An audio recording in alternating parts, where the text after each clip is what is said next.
बिस्मिल्लाहिर्रहमानिर्रहीम। नवाज़ नशियात के तमाम सुनने वालों को इस खूबसूरत इस्लामिक चैनल पर खुश आमदीद। दोस्तों, इत्तिकाफ़ के मसाइल का पहला हिस्सा गुज़िश्ता वीडियो में आपके सामने ज़िक्र किया जा चुका। आज इस सिलसिले का दूसरा हिस्सा मुलाहिज़ा फरमाएं। किसी शरई उज़्र के बगैर मस्जिद की हुदूद से एक लम्हे के लिए भी बाहर निकलने से इत्तिकाफ़ टूट जाएगा, चाहे जानबूझकर निकले या भूल कर। जो चीज़ें शरई ज़रूरत में शामिल हैं वो मंदरजा झैल हैं। नंबर 1, क़ज़ाए हाजत की ज़रूरत। नंबर 2, गुस्ल जनाबत की ज़रूरत जबकि मस्जिद में गुस्ल मुमकिन ना हो। नंबर 3, वज़ू की ज़रूरत जबकि मस्जिद में मुमकिन ना हो। नंबर 4, खाने पीने की अशिया बाहर से लाने की ज़रूरत जबकि कोई और शख्स इस मकसद के लिए मौजूद ना हो। मोतकिफ़ अगर मुअज़्ज़िन हो तो अज़ान के लिए बाहर निकलने की ज़रूरत। अगर मस्जिद में जुमा की नमाज न होती हो तो नमाज जुमा की अदायगी के लिए दूसरी मस्जिद में जाने की ज़रूरत। खुदा न खास्ता मस्जिद के गिरने का ख़तरा हो तो दूसरी मस्जिद में मुंतकिल होने की ज़रूरत। बैतुल खला मशगूल हो तो खाली होने के इंतज़ार में ठहरना जायज़ है, लेकिन ज़रूरत से फ़ारिग होने के बाद एक लम्हे के लिए भी ठहरा तो इत्तिकाफ़ टूट जाएगा। बैतुल खला आते जाते वक्त सलाम करना, सलाम का जवाब देना या मुख्तसर बातचीत करना जायज़ है, बशर्ते कि इसके लिए ठहरना ना पड़े। ज़रूरी नहीं कि क़ज़ाए हाजत के लिए जाते हुए बहुत तेज़ी से जाएं, आहिस्ता भी जा सकते हैं। क़ज़ाए हाजत के लिए जाते वक्त किसी के ठहराने से भी नहीं ठहरना चाहिए, बल्कि दूसरे के सामने अपने इत्तिकाफ़ की हालत का जिक्र कर देना चाहिए।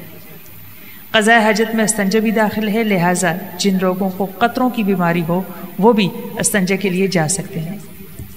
गुस्ल जनाबत के अलावा जुमा के गुस्ल या ठंडा के गुस्ल के लिए बाहर जाना जायज़ नहीं। अगर कहीं वज़ू का ऐसा इंतज़ाम हो कि मोतकिफ़ ख़ुद तो मस्जिद में रहे और वज़ू का पानी मस्जिद से बाहर गिरे तो ऐसी सूरत में उसी जगह वज़ू किया जाए। वज़ू के लिए ऐसी सूरत में बाहर जाना जायज़ नहीं होगा, और अगर ऐसा मुमकिन ना हो तो फिर बाहर जा सकते हैं।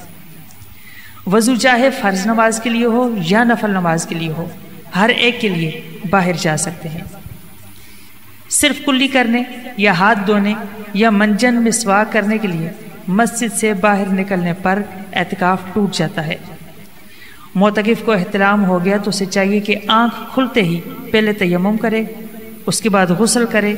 एहतियातन कोई कच्ची ईंट पहले ही पास रख ले ताकि तयम्मुम में मुश्किल पेश ना आए।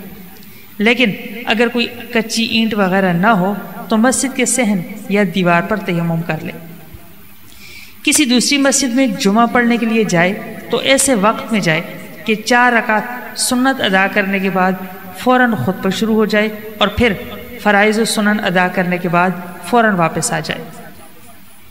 अगर मोतकिफ़ क़ज़ाए हाजत के लिए निकला और ज़िमनन जनाजे में शरीक हो गया या ज़िमनन किसी बीमार की बीमार पुरसी कर ली तो इत्तिकाफ़ पर कोई फ़र्क नहीं पड़ेगा, लेकिन शर्त यह है कि वो जनाजा या इयादत की नीयत से ना निकला हो। मोतकिफ़ का मस्जिद में हजामत कराना, अपना निकाह करना या किसी और का कराना, और अगर तबीब हो तो किसी मरीज़ का मुआयना करना और उसे दवा लिख कर देना, कपड़े धोना, कुरान करीम या दीनी उलूम की तालीम देना बिला कराहत जायज़ है। दौरान इत्तिकाफ़ अखबार वगैरह के मुताले से परहेज़ करनी चाहिए, इसलिए कि अखबारात उमूमन फ़ोहश तस्वीर से खाली नहीं होते। अगर मोतकिफ़ को ज़बरदस्ती इत्तिकाफ़ से निकाल दिया गया तो इत्तिकाफ़ तो टूट जाएगा, लेकिन मोतकिफ़ गुनहगार नहीं होगा। अगर मोतकिफ़ ऐसा बीमार हो जाए कि मस्जिद से निकले बगैर इलाज मुमकिन न हो तो इत्तिकाफ़ तोड़ना जायज़ है। वालिदैन या बीवी बच्चों की शदीद बीमारी की सूरत में इत्तिकाफ़ तोड़ना जायज़ है। किसी डूबते या जलते हुए आदमी को बचाने के लिए इत्तिकाफ़ तोड़ना जायज़ है। मोतकिफ़ बावज़ू सोने के लिए वज़ू करना चाहे तो कर सकता है। मोतकिफ़ अगर क़ज़ाए हाजत के लिए जाए और रास्ते में नकदी या ज़रूरी कागज़ात गिर जाएँ तो तलाश करने के लिए वापस जा सकता है। मोतकिफ़ अगर सर पर मेहंदी वगैरह लगाना चाहे तो सर मस्जिद से बाहर निकाल कर लगा सकता है। और अगर किसी का इत्तिकाफ़ टूट जाए तो वो नफल एतिकाफ़ की नीयत करके مسجد ہی میں ٹھہرا رہے، مسجد سے نکلنا ضروری نہیں۔